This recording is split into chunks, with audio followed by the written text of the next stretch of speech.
Sa vlog na ito ni Madam Yula ay nagagawa siya ng arch balloon para sa ribbon cutting ng bahay ng K-Sisters. Habang inaayos niya ito ay nandyan naman si Sir Paul para tulungan siya.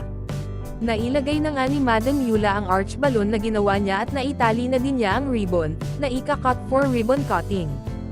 Perfect at napakaganda ng pagkagawa nito.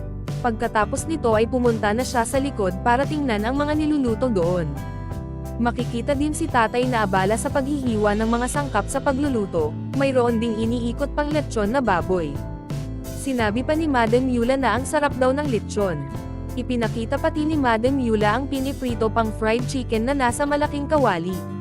Nangapitbahay naman sina Madam Yula at Sir Paul para manghingi ng halamang ilalagay nila sa paso para gawing pangdekorasyon sa loob ng bahay. Mabait naman si ate at pinapili sila ng halamang magugustuhan nila. May nakita na nga si Sir Paul at makikitang binunot lang niya ang mga ito. Habang nagkukwentuhan sina ate at Madam Yula ay pinapakita ni Madam Yula ang napakaraming halaman sa paligid ng bahay nila ate. Nakahingi na nga sila ng halaman at pabalik na sila sa bahay. Nabanggit pa ni Madam Yula na napakaganda sa paligid pag may halaman, kahit na hindi masyadong maganda ang bahay. Ipinakita ulit ni Madam Yula ang mga nagluluto ng mga pagkaing ihahanda nila. Makikita din si Mang Ile na siyang nagpriprito ng fried chicken, nagbiro pa itong chicken ni Diwata ang niluluto niya. Makikita naman si Sir Paul na naghahanap ng pala. Nakita naman ni Madam Yula ang pala sa may damohan at kinuha na ito ni Sir Paul para maitanim na nila yung halaman na nahingi nila sa kapitbahay. Nilalagyan na ni Sir Paul ng lupa ang paso at itinanam naman agad ni Madam Yula ang halamang hawak niya. Ipinakita pati ni Madam Yula si ate na tumulong sa kanila sa pagtatanim. Dumating naman si Peking Bombay para tulungan silang magbungkal ng lupa para ilagay sa mga pasong tinataniman nila. Tapos na nga silang magtanan at hinakot na ni Madam Yula at Peking Bombay ang mga paso sa harapan ng bahay ng K-Sisters. Diniligan muna ni Madam Yula ang mga tanim sa paso bago ito ipasok sa loob ng bahay.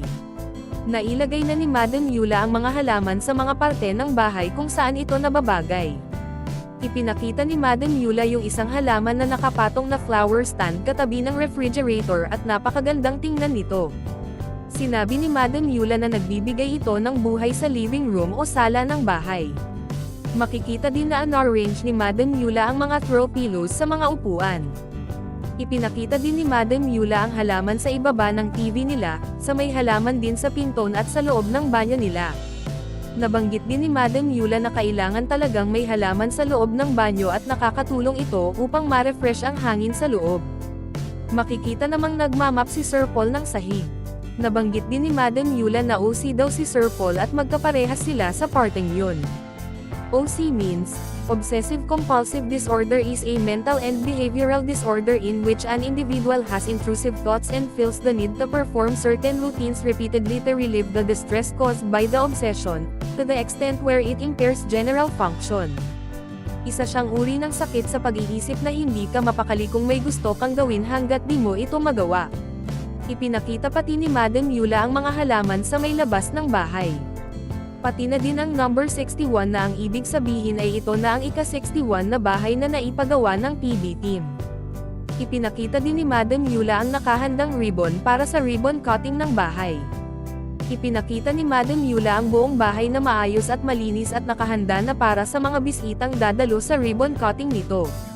Ipinakita naman ni Madam Yula ang live video ni Sir Paul na pinapanood nila doon sa HDTV sa loob mismo ng bahay ng K-Sisters. Kasama ni Madam Yula sa loob si Peking Bombay. Umupo na si Peking Bombay sa sofa sa harapan ng TV para manood at umupo na din pati si Madam Yula. At para sa more summary video ng Pugong Biyahero, huwag kalimotang mag-like and subscribe.